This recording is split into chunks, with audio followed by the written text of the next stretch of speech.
Hello बच्चों, कैसे हैं आप लोग। मैं हूं Nisha Jain. Welcome to my channel college master classes. आज इस लेक्चर में हम कंपनी लॉ का लेक्चर पार्ट 2 है वो देखेंगे। इसमें हम टाइप्स ऑफ कंपनी कवर करेंगे। पहले वाले पार्ट 1 में हमने कंपनी का मीनिंग, डेफिनेशन, कैरेक्टरिस्टिक्स और ये सब देखा था, और अब हम इसमें टाइप्स ऑफ कंपनी कवर करेंगे। On the basis of incorporation कितने टाइप्स की कंपनी होती है, on the basis of membership देखेंगे, on the basis of liability के हिसाब से देखेंगे, on the basis of control देखेंगे कि कितने टाइप्स की कंपनी है, on the basis of place of registration देखेंगे, on the basis of legality देखेंगे। तो इन सब टाइप्स को हम अच्छे से पढ़ते जाएंगे, एक एक को अच्छे से समझते जाएंगे और कवर करेंगे। On the basis of incorporation, incorporation के बेसिस पे सबसे पहले हम देखेंगे रॉयल और चार्टेड कंपनीज। इनकॉर्पोरेशन के बेसिस पे सबसे पहली कंपनी हम देख रहे हैं रॉयल और चार्टेड कंपनीज़। ये जो है इस पे कंपनीज एक्ट 2013 अप्लाई नहीं होता है, ना ही कोई सा भी प्रीवियस कंपनीज एक्ट भी अप्लाई नहीं होता है। ये जो है ये इंडिया में एग्जिस्ट नहीं करती है, ये इंग्लैंड में एग्जिस्ट करती है, इंग्लैंड में फॉर्म होती है, do not exist in India. This companies are incorporated under specified chartered like East India Company, Bank of England, and the Companies Act is not applicable to them. इस पे Bank of England का act जो होता है वो लगता है, और जो भी ईस्ट इंडिया कंपनी है वो उसके द्वारा ये इनकॉर्पोरेटेड होती है, बैंक ऑफ इंग्लैंड के द्वारा इनकॉर्पोरेटेड होती है। ये इस पे कंपनीज एक्ट एप्लीकेबल नहीं होता है। This companies were created in regulated by the king और क्वीन। इसको जो रेगुलेटेड करते हैं वो किंग और क्वीन रेगुलेट करते हैं इसे इंग्लैंड में, और जहाँ पे भी कंपनीज होती है रॉयल और चार्टेड कंपनीज, इसे किंग और क्वीन रेगुलेट करते हैं। फिर नेक्स्ट हमारी कंपनी आती है on the basis of incorporation में। नेक्स्ट हमारी कंपनी आती है स्टैट्यूटरी कंपनी। अब स्टैट्यूटरी कंपनी क्या होता है, ये स्पेशल एक्ट के द्वारा फॉर्म होती है, पार्लियामेंट और स्टेट लेजिस्लेचर में स्पेशल एक्ट के द्वारा फॉर्म होती है। Are formed to undertake business of national importance. ये नेशन के लिए कोई बिजनेस होता है उसके लिए इसकी बहुत इंपॉर्टेंस होती है। Like reserve bank of India हो गया, स्टेट बैंक ऑफ इंडिया हो गया, लाइफ इंश्योरेंस कॉरपोरेशन हो गई। मतलब नेशन के लिए कोई भी बिजनेस करना या उसके लिए कुछ भी कंपनी क्रिएट करना, उसे वो स्टैट्यूटरी कंपनीज में आती है, और इसको कंट्रोल और ओन गवर्नमेंट ही करती है, पर ये गवर्नमेंट कंपनी से अलग होती है क्योंकि ये एक स्पेशल एक्ट के द्वारा फॉर्म हुई होती है। जैसे रिजर्व बैंक ऑफ इंडिया का एक अपना अलग ही एक्ट है, इंश्योरेंस लाइफ इंश्योरेंस कॉरपोरेशन का अपना अलग ही एक्ट है, तो वही बात हो गई है। और इसका ऑडिट जो है वो controller and auditor general of India करता है, मतलब C&AG करता है इसका audit. Controller and auditor general के हिसाब से इसका ऑडिट होता है। फिर नेक्स्ट कंपनी है हमारी on the basis of incorporation के हिसाब से हमारी नेक्स्ट कंपनी है रजिस्टर्ड कंपनीज। अब रजिस्टर्ड कंपनीज क्या होता है, जैसे नाम से ही पता चल रहा है, जो भी कंपनीज एक्ट 2013 में रजिस्टर्ड है या कोई एनी अर्लियर कंपनी एक्ट में रजिस्टर्ड हुई कंपनी है, उसे हम रजिस्टर्ड कंपनीज कहेंगे। ठीक है। नेक्स्ट है हमारी on the basis of membership. अब हमने इनकॉर्पोरेशन के हिसाब से देख लिया, अब हम मेंबरशिप के हिसाब से देखेंगे। मेंबरशिप के हिसाब से प्राइवेट कंपनी, सेक्शन 2 क्लॉज 68 बात करता है प्राइवेट कंपनी के बारे में। A company which has a minimum paid up capital is made prescribed and by its article. Minimum paid up capital जो है वो प्रिस्क्राइब्ड है आर्टिकल्स में। Restrict the right to transfer share. जो प्राइवेट कंपनी होती है वो 3 चीज़ नहीं कर पाती है। क्या 3 चीज़ नहीं कर पाती है, LRP, मतलब इस पर लिमिट होती है मेंबर्स की कि ज़्यादा से ज़्यादा इसमें 200 मेंबर्स ही हो सकते हैं, कम से कम मिनिमम 2 चाहिए और मैक्सिमम 200 से ज़्यादा नहीं हो सकते हैं। R restrict the right of transfer of shares. फिर P prohibition on making public invitation. क्या का है, L मतलब लिमिट, इस पर कम से कम 2 मेंबर होने चाहिए, ज़्यादा से ज़्यादा 200 मेंबर्स होने चाहिए। R इसमें आप जो है राइट से शेयर ट्रांसफ़र करने के वो रेस्ट्रिक्ट कर देते हैं। प्राइवेट कंपनी में आप इजीली और फ्रीली आप शेयर्स जो होते हैं वो ट्रांसफ़र नहीं कर सकते हैं। और फिर है P मतलब prohibition on making invitation to public. आप पब्लिक को इन्विटेशन भी नहीं दे सकते कि आओ हमारे शेयर्स को परचेस करो, हमारे शेयर्स को अलॉटमेंट एप्लीकेशन का ऐसे इन्विटेशन भी नहीं कर दे सकते, ये भी प्रोहिबिट है। फिर है required to add word private limited at the end of its name. इन कंपनी को मैंडेटरी होता है कि ये अपने नाम के लास्ट में प्राइवेट लिमिटेड ऐड करे। Need not to issue a prospectus. इनको प्रोस्पेक्टस इशू करना मैंडेटरी नहीं होता है, इसकी नीड नहीं होती है, और ना ही ROC को फाइल करने की नीड होती है प्रोस्पेक्टस की। फिर need to have only 2 directors. इसमें कम से कम 2 डायरेक्टर्स होते हैं प्राइवेट कंपनी में। नेक्स्ट कंपनी है हमारी on the basis of membership के हिसाब से पब्लिक कंपनी सेक्शन 2 क्लोज 71 हमें पब्लिक कंपनी के बारे में बताता है। पब्लिक कंपनी क्या होती है? It is not a private company. हाँ, वो तो हमें भी पता है कि ये प्राइवेट कंपनी नहीं होती है। फिर है एज अ मिनिमम, यहाँ फैड नहीं है, पेडअप कैपिटल है, PAID, paid up capital has a minimum paid up capital as में भी प्रिस्क्राइब्ड। जो भी मिनिमम पेडअप कैपिटल है वो प्रिस्क्राइब कर रखी है आर्टिकल्स में है। वो मिनिमम मेंबर, इसमें कम से कम 7 मेंबर्स होते हैं और मैक्सिमम मेंबर्स पे लिमिट नहीं है, कितने भी हो सकते हैं। फिर है शेयर्स इसमें फ्रीली ट्रांसफ़र कर सकते हैं सेकेंडरी मार्केट को, रिकॉग्नाइज्ड स्टॉक एक्सचेंज में फ्रीली लिस्टेड कर सकते हैं। प्रोस्पेक्टस इसमें कंपलसरी रिक्वायर है कि आपको प्रोस्पेक्टस ROC को कंपलसरी देना ही पड़ेगा, पब्लिक को प्रोस्पेक्टस कंपलसरी इशू करना ही पड़ेगा। मिनिमम 3 डायरेक्टर्स तो होते हैं, कम से कम 3 डायरेक्टर्स तो चाहिए और मैक्सिमम 15 से ज़्यादा नहीं हो सकते हैं इस कंपनी में। तो क्या कहा है कि मिनिमम मेंबर 7, मैक्सिमम की कोई लिमिट नहीं है, और मिनिमम डायरेक्टर कम से कम 3 डायरेक्टर तो चाहिए और मैक्सिमम 15 से ज़्यादा नहीं हो सकते। शेयर्स फ्रीली ट्रांसफ़र हो सकते हैं। नेक्स्ट कंपनी है हमारी 1 person company section 2 clause 62 1 person company. 1 person company that means a company which has only 1 person as a member. 1 person company में सिर्फ एक ही पर्सन होता है, वही मेंबर होता है, वही डायरेक्टर होता है। An individual can not incorporate more than 1 OPC और can not become nominee in more than 1 OPC।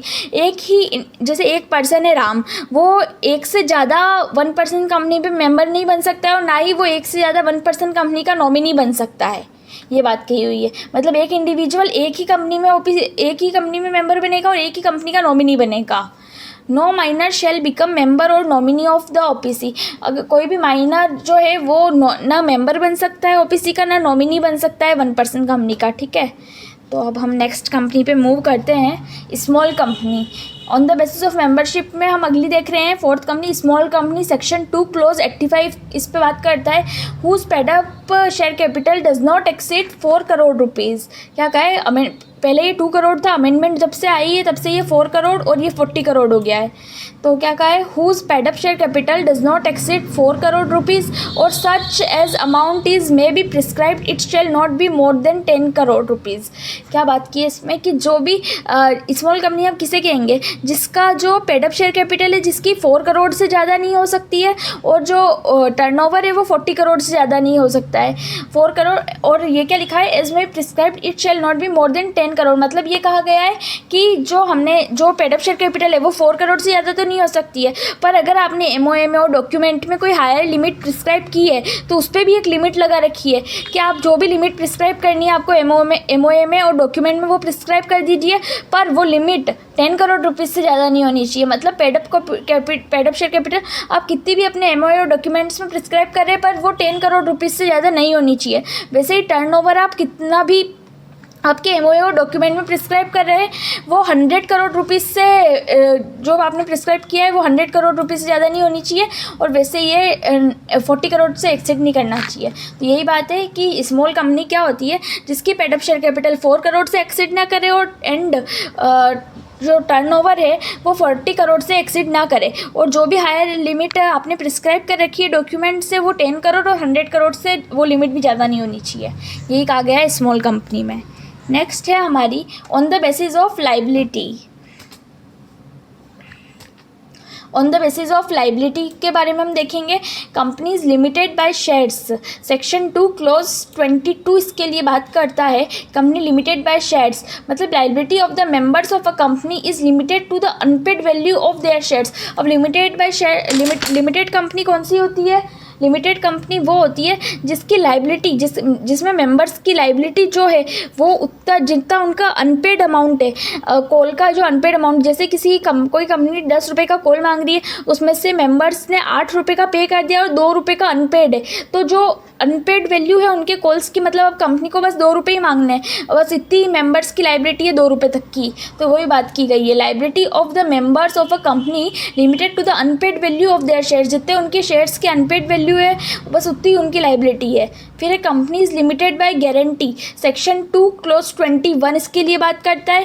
Liability of the members of a company is limited to the amount undertaken to be continued by him her at the time of winding up of the company. इसमें क्या बात की है कि जो guarantee company होती है उसका जो अमाउंट ऑफ गारंटी होती है, जो वो जैसे जब भी वो फॉर्म होती है, जब भी वो इनकॉर्पोरेट होती है गारंटी कंपनी, तो वो अपने एमओए में मेंशन कर देती है कि वाइंडिंग अप के टाइम पे जितना अमाउंट गारंटी जितने अमाउंट की वो गारंटी देती है कंट्रीब्यूट करने के लिए, जितना वो बताती है कि हाँ एमओए में इतनी हम guarantee eight the time of winding up हम देंगे, तो बस वही उतनी उसकी लाइबिलिटी होती है। Liability of the members of a company limited to the amount undertaken to be contributed by him her at the time of winding up. जो उसने एमओए में लिख रखा है कि इतना वाइंडिंग अप के टाइम पे हम इतनी, जैसे कि 4 लाख की मेरी गारंटी है कि जब भी कंपनी वाइंडिंग अप होगी तो 4 लाख की गारंटी मैं देती हूँ, जब तो वो उसकी लाइबिलिटी 4 लाख तक होगी, ऐसा कहा गया है। फिर है unlimited companies, section 2 clause 92। Unlimited companies क्या होती है? कंपनीज डेट है ये, companies that has no limit on the liability of the members. मतलब जो मेंबर्स है अनलिमिटेड कंपनीज की, जो मेंबर्स है उनकी लाइबिलिटी अनलिमिटेड होती है। The private assets of the members that can be utilise to pay off company's liability. मतलब अगर कभी कंपनी की लाइबिलिटी, कंपनी के पास सफिशिएंट फंड नहीं है तो कंपनी की लाइबिलिटी पे करने के लिए मेंबर्स के प्राइवेट एसेट्स तक को बेच सकते हैं। प्राइवेट एसेट्स को भी बेच के उस कंपनी की लाइबिलिटी पूरी करनी पड़ेगी, तो उसे कहते हैं हम अनलिमिटेड कंपनी। ठीक है, नेक्स्ट है हमारा on the basis of control. अब हम कंट्रोल के बेसिस पे देखेंगे holding company, section 2 clause 46। It means a company of which such companies are subsidiary company. क्या कहा है कि होल्डिंग कंपनी वो कंपनी होती है जिसकी कोई ना कोई सब्सिडरी कंपनी हो, मतलब जिसके अंडर में कोई ना कोई सब्सिडरी कंपनी हो, उसे हम होल्डिंग कंपनी कहते हैं। अब इसमें हमें सब्सिडरी कंपनी अच्छे से समझना पड़ेगा, क्योंकि डेफिनेशन में यही कहा है कि होल्डिंग कंपनी वो होती है जिसकी कोई ना कोई सब्सिडरी कंपनी हो। तो अब सब्सिडरी कंपनी क्या होती है? सब्सिडरी कंपनी सेक्शन 2 क्लोज 87 में हम देखते हैं means the company in which the holding company controls the composition of the board directors. मतलब सब्सिडरी कंपनी में हमें ये बताया है कि 2 पॉइंट बताए, अगर ये 2 पॉइंट में से कोई सा भी और लिख रखा है, कोई सा भी एक पॉइंट भी अगर हो जाता है, तो कोई सा भी एक पॉइंट भी अगर वेरीफाई हो रहा है तो हम उससे मानेंगे कि हाँ ये होल्डिंग कंपनी और ये इसकी सब्सिडरी कंपनी है। तो क्या है वो point? Controls the composition of the board of directors. मतलब जो होल्डिंग कंपनी है वो कंट्रोल कर रही है सब्सिडरी कंपनी के बोर्ड ऑफ डायरेक्टर्स को। मतलब जो उसके जो डायरेक्शन से होल्डिंग कंपनी डायरेक्शन दे रही है सब्सिडरी कंपनी के बोर्ड ऑफ डायरेक्टर्स को कि इस तरह से एक्ट करो, इस तरह से ये काम करो, तो वही बात है, controls the composition of the board of directors. फिर सेकंड है एक्सरसाइज और controls more than 1/2 of the total voting power. जितना भी ये पूरा वोटिंग पावर है इसका 1/2 जो है आइदर कोई भी कंपनी खुद से ओन करे या उसके किसी भी सब्सिडरी के साथ ओन करे। तो वो जैसे कि मैं आपको एग्जांपल से ही समझाती हूँ, एग्जांपल से अच्छा समझ पाएगा। ये कंपनी ए है, ये कंपनी बी है। अब जो कंपनी ए है उसके वो जो है इस कंपनी बी के डायरेक्टर्स है, इनको कंपोजिशन में ये इसके मतलब कंट्रोल कर रही है। कंपनी ए कंपनी बी के डायरेक्टर्स को कंट्रोल कर रही है, तो वो उसकी होल्डिंग कंपनी हुई। या फिर और लिख रखा है कंपनी ए जो है कंपनी बी का 1/2 of the total voting power जो है वो अपने पास रखती है, तो भी वो होल्डिंग कंपनी है और कंपनी भी सब्सिडरी कंपनी होगी। आई होप आपको अच्छे से समझ आया हो ये पॉइंट होल्डिंग और सब्सिडरी कंपनी का। नेक्स्ट है हमारा on the basis of control associate company section 2 clause 6 में आती है। इसमें क्या है? In relation to another company means a company in which that, यहाँ डेट है THAT, that other company has significant influence but which is not a subsidiary company of the company having such influence and includes a joint venture. क्या कहा है कि associate company वो company होती है जिसका किसी और कंपनी में सिग्निफिकेंट इन्फ्लुएंस हो। सिग्निफिकेंट इन्फ्लुएंस मतलब 20% से ज़्यादा वोटिंग पावर जो होती है वो सिग्निफिकेंट इन्फ्लुएंस में आती है, बट वो सब्सिडरी कंपनी ना हो ना ही होल्डिंग कंपनी हो, बस उसका सिग्निफिकेंट इन्फ्लुएंस हो किसी और कंपनी में, और वो सब्सिडरी कंपनी नहीं हो सकती है। और इंक्लूड जॉइंट वेंचर, जिसमें जॉइंट वेंचर्स भी आते हैं। इसको भी एग्जांपल देके समझा देती हूँ मैं आपको। जैसे ये कंपनी ए है, ये कंपनी बी है, इसमें जो ये ए कंपनी है, ये इसमें इसका सिग्निफिकेंट इन्फ्लुएंस है। सिग्निफिकेंट इन्फ्लुएंस मतलब more than 20%, more than 20% of the power इस कंपनी ए के पास है। तो ये हो गई एसोसिएट कंपनी, इसे हम एसोसिएट कंपनी कहेंगे, ठीक है। नेक्स्ट है हमारी government company, section 2 clause 45। Government company, a company in which not less than 51% of the paid up share capital is held by the central government and state government, partly by central and state government. क्या कहा है हम इसमें कि जो government company होती है, इसमें किसी भी कंपनी में अगर 51% पार्ट अगर गवर्नमेंट के पास है, मतलब नॉट लेस देन 51%, 51% से कम नहीं होना चाहिए, 51% या उससे ज़्यादा पार्ट अगर गवर्नमेंट के पास है, चाहे वो सेंट्रल गवर्नमेंट के पास हो, चाहे स्टेट गवर्नमेंट के पास हो, चाहे सेंट्रल गवर्नमेंट, स्टेट गवर्नमेंट और पार्टली सारी गवर्नमेंट्स को मिला के, या फिर subsidiary of the government company के पास भी 51%, सबको मिला के 51% से ज़्यादा पार्ट है, तो उस कंपनी को हम गवर्नमेंट कंपनी ही कहेंगे। 51% या 51% से ज़्यादा होना चाहिए, पर इससे कम नहीं चलेगा 51% से, ठीक है, तो उसे हम गवर्नमेंट कंपनी कहते हैं।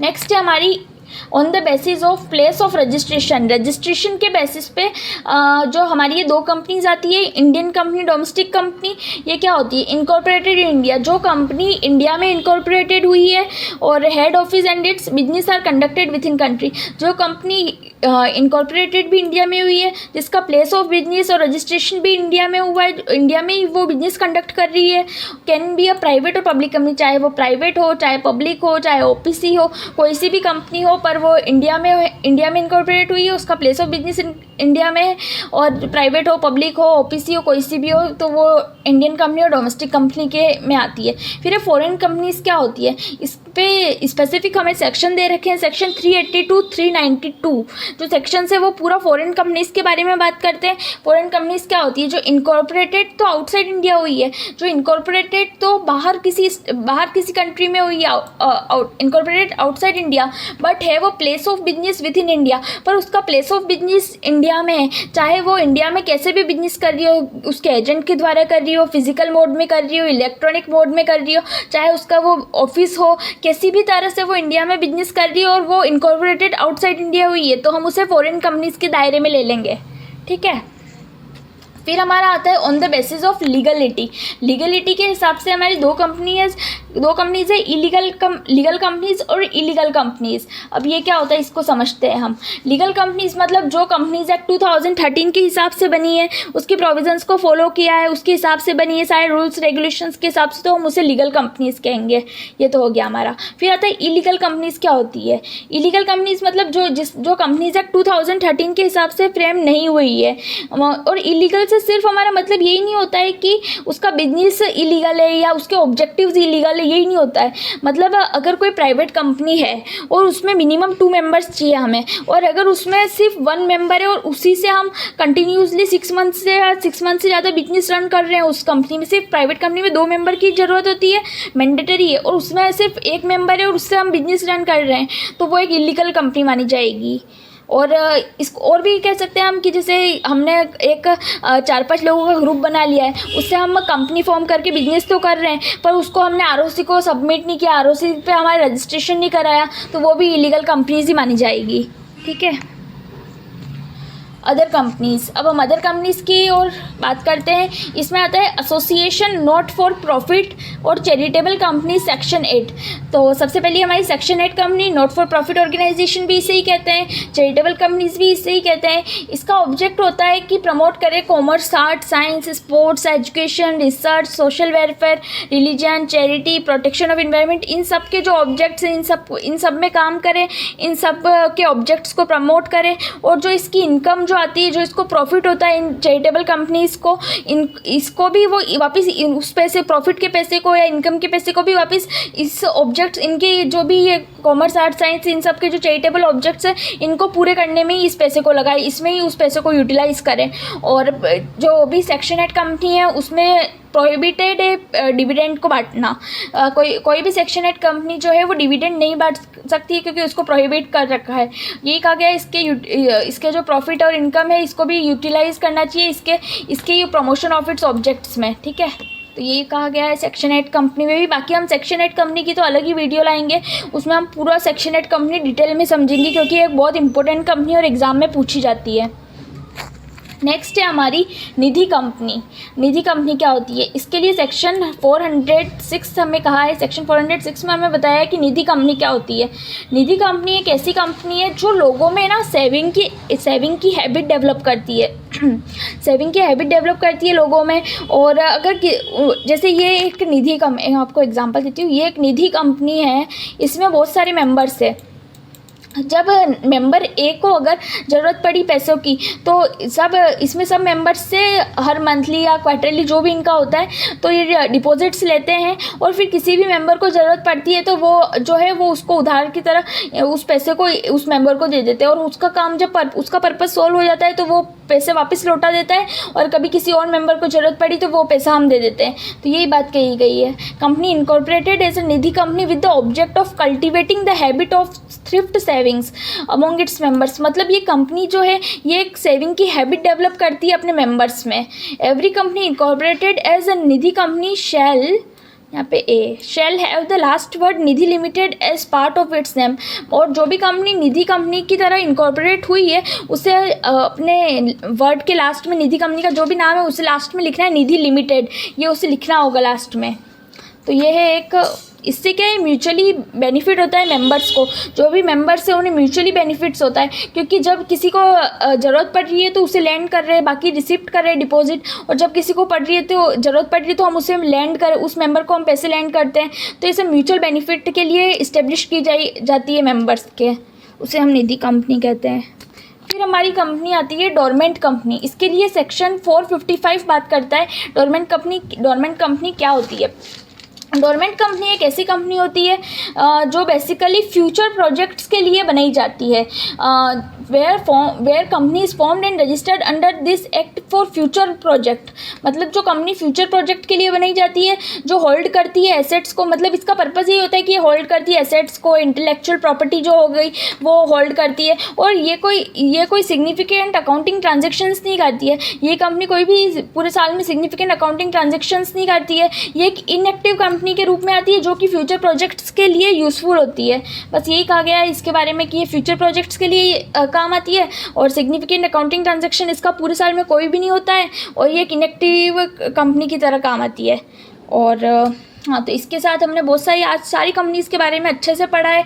On the basis of incorporation पढ़ा, on the basis of membership पढ़ा, on the basis of legality, on the basis of control. Other companies में भी हमने अभी निधि कंपनी देखी, सेक्शन 8 कंपनी देखी, डोरमेंट कंपनी देखी, और public company, private company. On the basis of जो वो इनकॉर्पोरेशन में हमने रॉयल चार्टर्ड कंपनी, जैसे हमने बहुत सारी सब कंपनीज़ को अच्छे डिटेल में समझा है। अगर आपको हमारी वीडियो पसंद आती है तो आप लाइक करें, शेयर करें, हमारे चैनल को सब्सक्राइब करें, और हमें मोटिवेट करते रहिए लाइक करके, और कमेंट में अपनी अटेंडेंस लगाते रहिए। Thank you guys.